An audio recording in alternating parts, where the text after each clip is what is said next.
At our wedding anniversary party, my 4-year-old son, Mason, tugged at my shirt.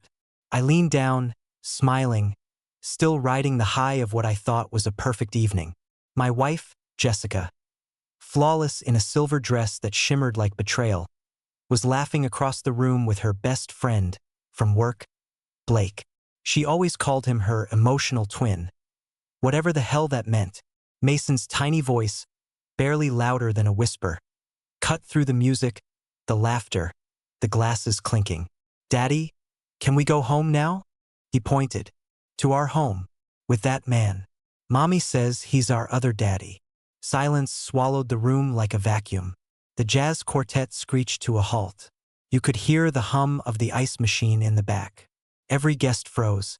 My fingers lost grip of the wine glass I'd been swirling for 20 minutes, and it shattered against the marble tile with a sharp, final crack. That's when I saw it. Jessica's expression didn't twist in horror or guilt.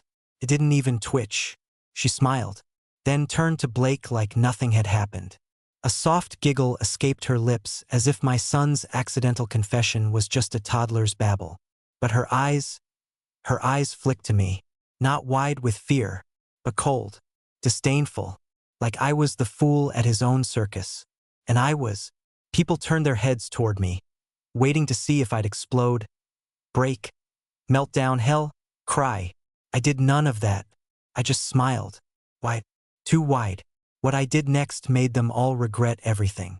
I grabbed the mic from the DJ stand like it was a weapon. "Hey everyone," I said, calm as a corpse. "Hope you're enjoying the night. Seems we're celebrating more than just a marriage tonight." My voice didn't even shake. Seems we're also celebrating the longest-running joke I never saw. Laughter died. Faces turned stone. My best man, Troy, stepped forward as if he wanted to stop me. Jessica's father looked like he'd swallowed a stapler. Jessica walked over slowly, still clinging to that champagne flute like it was a damn trophy. "Babe," she said, that condescending tone coating her voice like oil. "He's 4. He doesn't know what he's saying." I turned to Mason. "Buddy, can you show me which man Mommy says is your other daddy?" Without hesitation, Mason pointed again. Blake, standing behind the cake. No one breathed. Jessica rolled her eyes. "This is ridiculous," she muttered. Blake coughed, stepped forward. "It's just a misunderstanding, Josh. Kids say weird SH stuff." I dropped the mic. It made a dull thud. "You should leave," I said to Blake. Jessica laughed.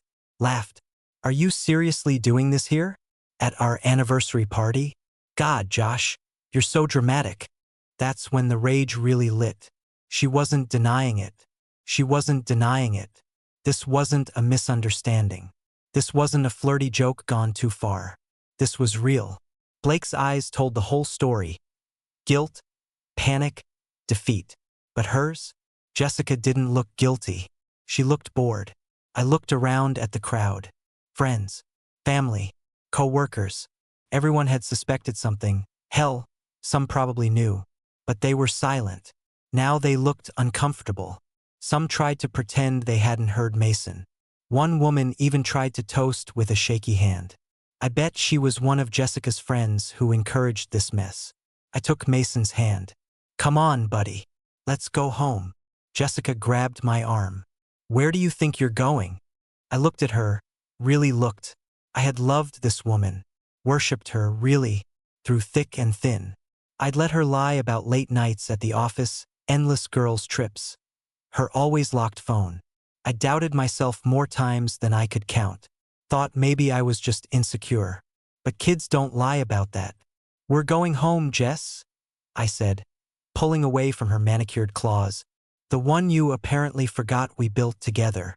You're being such a child," she hissed, loud enough for everyone to hear. "You always do this. Turn nothing into drama because you can't handle me having friends. Grow the hell up." The DJ cut the music completely. It was just us, center stage, under the chandeliers. "No, Jess," I said, voice low. "This isn't about friends. It's about the fact that our son thinks another man is his father." She folded her arms. "So, maybe he sees more of a man in Blake than in you." Gasps from the crowd. A cousin actually muttered, "Jesus." I nodded. There it was. That cruelty I'd ignored for years because I thought it was just stress or hormones or her job. But now, in public, with all masks off, Jessica showed her true self. I picked Mason up and walked out, past a room full of stunned, squirming adults. The woman I married didn't follow. And I knew, without a doubt, that I had just left a chapter of my life behind. But I didn't yet know what storm I was walking into next. I couldn't sleep that night. Mason was out cold, wrapped in his Buzz Lightyear blanket, oblivious to the detonation he'd caused with 12 innocent words. I envied that kind of peace, the kind you only get when you haven't been lied to, gaslit, or humiliated in front of 60 people who toasted to your fake fairy tale. The silence in the house used to comfort me. Now it just screamed at me. I poured a glass of bourbon and sat in the dark. My wedding ring felt like it weighed 10 pounds. I kept twisting it, taking it off, putting it back, like I was rehearsing the idea of letting her go. I wasn't stupid. Not anymore. That little voice I'd silenced for months, maybe years, started screaming again. I replayed every lie Jessica had fed me like warm poison. "Blake's just my work husband. Don't be weird. We're doing a client dinner, you wouldn't enjoy it." I locked my phone because Mason keeps buying game apps. Each lie, once small, now stacked like bricks on my chest. So I did what any man who just got humiliated by a 4-year-old truth bomb does. I got curious. No, I got angry curious. I opened her laptop. She never changed her passwords. She was cocky like that, always convinced she was 2 steps ahead of me. I guessed the password on the first try. JessBabe24. Jesus. Emails first. Thousands. I searched Blake. Dozens of threads popped up. Some innocent project updates, team meetings. Then one stuck out. No subject line. Just a heart emoji. My heart dropped through the floor. "Miss last night already. I hate when I have to go back to your life. He doesn't deserve you. You belong with me." Another. "Can't wait to do it again when we go to Phoenix for that conference. You're mine when we're out of this town." Photos. Selfies. In a hotel room. Her in lingerie I never saw before. Blake shirtless behind her, holding her waist like he owned her. Like I was just some clueless temp in their little theater. But it wasn't just the affair that gutted me. It was how easily she talked about me like I was some joke. A pathetic figure to dance around while she lived her double life. I found texts too. She and her 2 best friends, Amber and Lauren, were in a group chat titled Boss Queen's Fire. I read every message like a slow stab. Amber. "How does Josh not know? You're glowing." LMAO. Jessica. "Because he's blind. And boring. I swear Blake makes me feel like an actual woman, not some housewife hostage." Lauren. "Girl. Live your life. Josh will never leave. He's too soft." Jessica. "That's why I picked him winking face." I dropped the laptop on the table. Not out of shock, out of disgust. I'd been handpicked for this? The safe, dumb option? The fallback husband while she got her kicks with some discount Ryan Reynolds? The bourbon tasted bitter now. My marriage hadn't just ended at that party. It had been over long before. I was just the last one to find out. And maybe the worst part? I still wanted to believe it could all be salvaged. Some small, pathetic piece of me. The one who remembered our honeymoon in Charleston, the night Mason was born, the quiet Sunday mornings. Still begged for this all to be fake. But it wasn't. The truth was loud. It wore lace. And it smiled in hotel mirrors. By the time Jessica came home the next morning, I'd already packed her a suitcase. Not all her things. Just the essentials. Some designer dresses, her expensive skincare, the phone charger she always forgot. I laid them out neatly on the dining table like evidence. Mason was at my mom's. I didn't want him to hear what was about to go down. The door creaked open like it was nervous for her. She stepped in with a paper coffee cup and sunglasses way too big for her face, like she was hiding from the sun or from shame. "Hey," she said casually, kicking off her heels. "You left kind of dramatically last night." I didn't say a word, just motioned to the laptop, still open on the table with her messages glowing on the screen. She stopped, looked, blinked. Then she smirked. Smirked. Wow. So you went full stalker. Huh? You cheated on me. I had feelings, Josh. Blake understood me.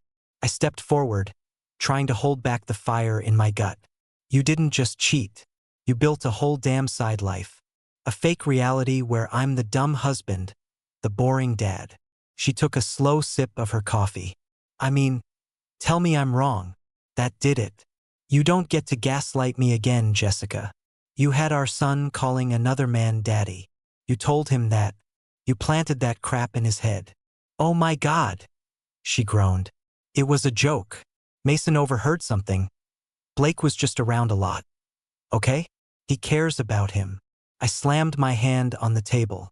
The suitcase jumped. Don't twist this. You lied. Constantly. You laughed with your friends about how soft I was. Like I'm some joke in khakis. That's because you are, she said. Dead silence. She kept going, voice flat like she was reading grocery items. You play it safe. You plan everything.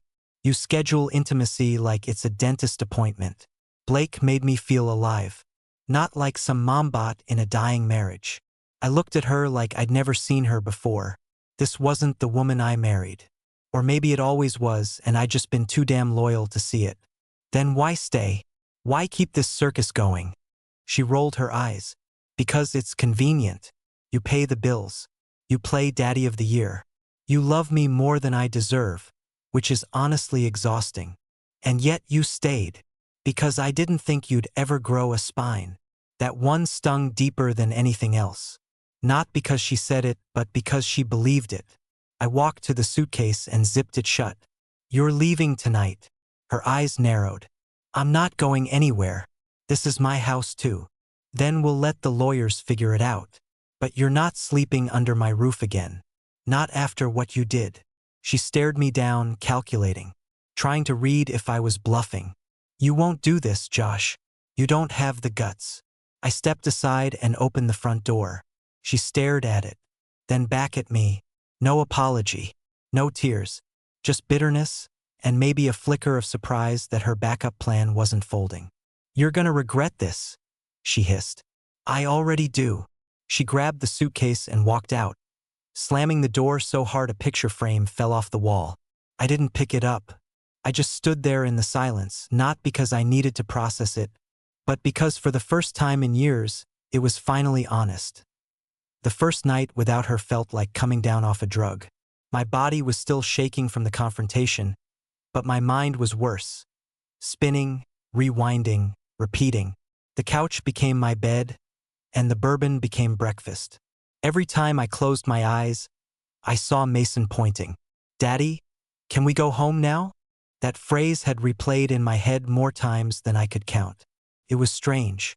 I thought I'd feel liberated, some dramatic sense of masculine justice after finally kicking her out. But what I actually felt was hollow.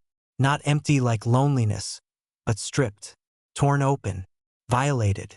You don't just lose your wife in a betrayal like that. You lose the version of yourself you were when you loved her. I kept wondering, was there ever a time she loved me for real? Or was I just the safe bet? The good guy she knew would never cheat, never leave, never raise his voice unless he was pushed off a cliff? My phone buzzed nonstop for the next 2 days. Not from Jessica. She went quiet, probably too busy playing the victim to her friends, but from our guests. Some were checking in.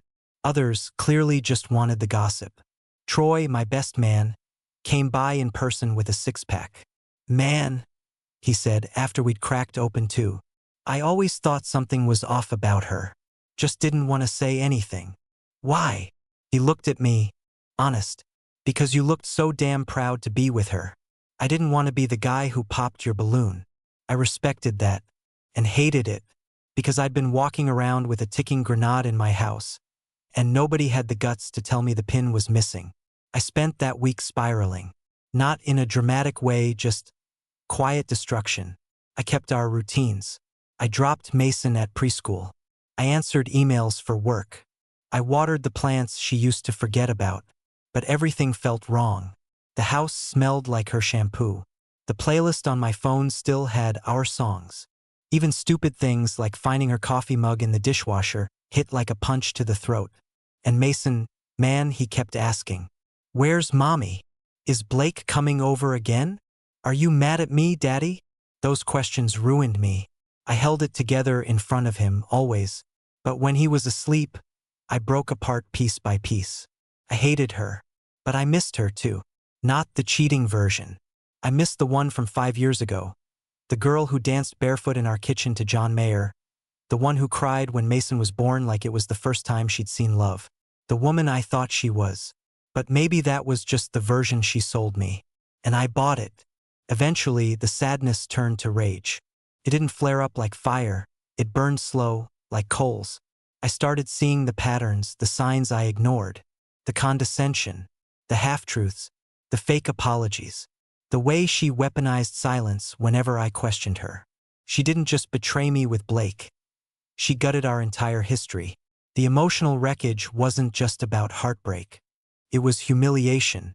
It was knowing I'd built my life around someone who studied me just enough to lie in all the right ways. It was being the loyal husband in a story she was rewriting behind my back. But the worst part? It wasn't that she didn't love me. It's that I don't think she ever respected me. That hit harder than anything. But that clarity, that realization, it started to build something inside me. Not bitterness. Resolve. By the end of week 2, I was done crying. Done pacing. Done waking up in a sweat imagining Blake in my kitchen. Pouring coffee into my mug while my wife kissed him like I never existed. I'd given Jessica enough of my time. Enough of my mind. Now it was about taking back what was mine. Step 1, the lawyer. His name was Mitchell Grant. Clean suit, clipped tone, no time for small talk. He'd been recommended by my coworker who went through a brutal divorce last year. When I told him the situation, he didn't blink. "You've got a solid case, Josh," he said, flipping through the printed texts and emails. "Infidelity, emotional manipulation, possible parental alienation. Judges don't love any of that." I nodded. "I want custody of Mason. Full, if possible." He looked me straight in the eye. "Then we fight for it. And we fight hard." For the first time since that party, I felt like I was standing on solid ground again. Step 2, confront Blake. Call it stupid. Call it unnecessary. But I had to see the man she threw our family away for. I needed to look him in the eye and see if he was as smug up close as he looked in their hotel selfies. So I went to his office. Didn't call. Didn't text. Just walked in like I owned the building. The receptionist blinked like I was holding a weapon. "Can I help you?" "Blake Whitman. Tell him Josh Reynolds is here. He'll know why." 5 minutes later, the door to his glass box opened. Blake stepped out, face pale, trying to wear that same fake corporate smile he always had. "Josh," he said carefully, like I might punch him in front of HR. "Now's not really a good. Relax. I'm not here to make a scene. Just wanted to see the man who effed my wife and helped ruin a 4-year-old's idea of home." His jaw clenched. "Look," he said, hands raised. "It wasn't planned. It just happened. Jessica said things between you two were dead. And you believed her?" I asked, stepping closer. "You never thought maybe she was lying to you too?" He had no answer. Just shame and maybe a little fear. "Good. I'm not coming after you, Blake. But stay the hell away from my son. You're not his father, and you never will be." I turned and left before he could say anything else. It wasn't about revenge. It was about marking the boundary. He had stepped into my world uninvited. That was the last time he would. Step 3. Set the tone for Jessica. I texted her the custody filing notice. No dramatic speech. No warning. She called me 6 minutes later, voice sharp. "You're seriously doing this? Filing for full custody. You chose another man over your family. I'm choosing my son over you. I'm his mother, Josh. Don't act like I'm a criminal." "You're not a criminal," I said calmly. "You're just not fit to be the default parent anymore. You lied to him. You used him to cover up an affair. You made him think he had 2 dads. That's not confusion. That's damage." She went quiet. No apology. No regret. Just silence. And I was fine with that. I wasn't playing her game anymore. From that moment forward, I stopped being the soft husband she joked about. I became the man who fights for his kid, for himself, for truth. That wasn't revenge. That was reclamation. The divorce went through quicker than I expected. Jessica didn't fight too hard. Maybe she was too busy curating her new image, posting filtered couple selfies with Blake like the affair had just been fate. Real love always finds a way. Her Instagram bio now says, "Funny. No mention of the trail of wreckage she left behind." But me, I was done bleeding. Mason stayed with me most of the time now. The court saw what I saw, that Jessica's priorities had shifted somewhere between office happy hours and hotel bedsheets. I didn't paint her as a monster in court. I didn't need to. Her lies spoke louder than I ever could. Every time she picked Mason up for her visitation weekends, she put on her perfect mom face. Always punctual, always polite now. But the masks didn't fool me anymore. Blake sometimes came with her. He never looked me in the eye. Good. And Mason? He stopped calling anyone else daddy. He stopped asking about Blake. I didn't even have to correct him. He just figured it out. Kids see more than we think. His innocence was hurt, yeah, but it was healing. Slowly. As for me, I started living again. Not dating. Not yet. But real life. I went back to the gym. Started journaling every night. Not some sensitive diary crap, but raw thoughts. Unfiltered. I even took a short trip by myself to Asheville. Just me, a rental cabin, and silence. I didn't cry. I didn't feel sorry for myself. I just sat with everything and let it burn out of me. People keep asking me how I'm doing now. They expect me to say better, or maybe throw in a joke like, I upgraded. But the truth? I'm clear. That's the word. Not happy. Not miserable. Just clear. I see now that I spent years convincing myself I was in love with someone who only ever loved herself. I romanticized her flaws, thinking that loyalty meant overlooking disrespect. I let her get away with emotional blackmail dressed as sarcasm, with deflection disguised as strength. No more. And if I could talk to the version of me who stood there at that anniversary party, heart collapsing in slow motion as a wine glass shattered at his feet, I'd tell him this: you're not weak. You were just too loyal to someone who never deserved it. And when you walk out that door tonight, you won't be walking away from your marriage. You'll be walking toward your life. That's the hardest part of betrayal, I think. It isn't just losing someone you love. It's realizing they were never who you thought they were in the first place. That grief is layered. Takes time. But it also gives you something back: clarity, fire, boundaries. Jessica taught me one thing, though I doubt she intended it. Never let someone else decide your worth.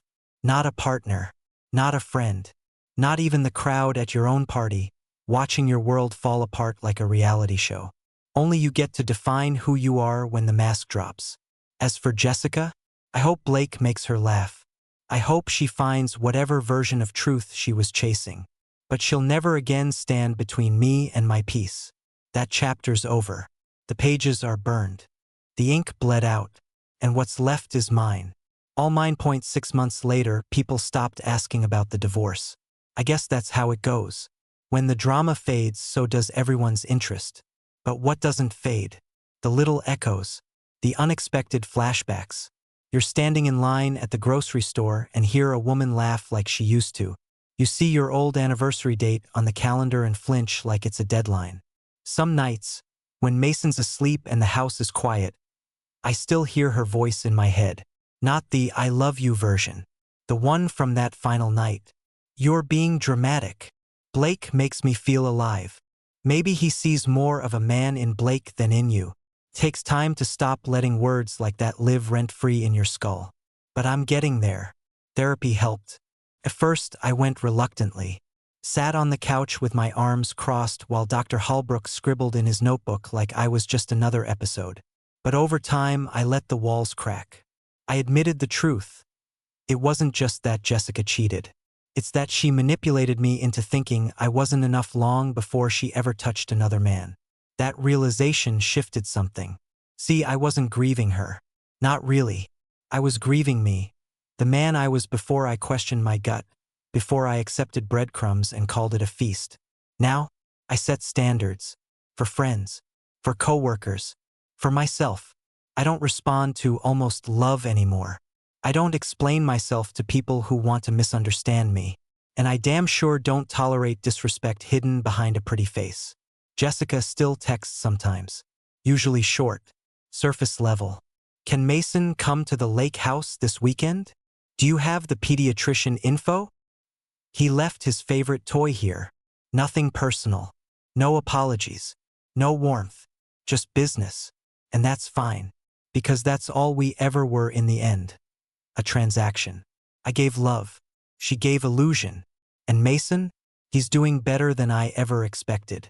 He's laughing more. Sleeping through the night. He doesn't mention Blake anymore. When Jessica drops him off, he runs straight to me. Arms wide. No hesitation.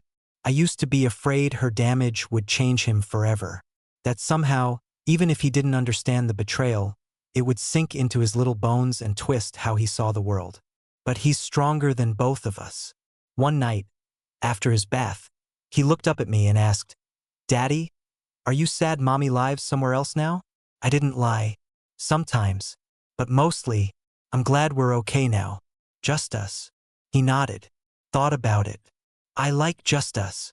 That was all I needed. That night, I slept like I hadn't in months.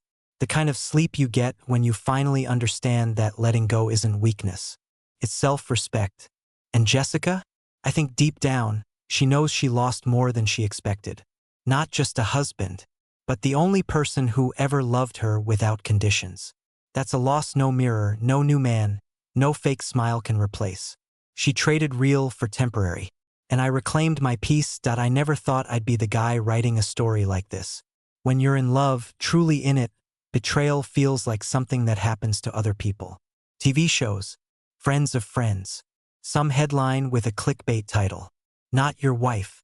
Not your life. Not the woman you carried across the threshold with a chest full of belief. But here I am. Months later, the dust has settled. The chaos has quieted. And if there's one thing I know for sure now, it's this. Pain is a teacher. But clarity is the graduation.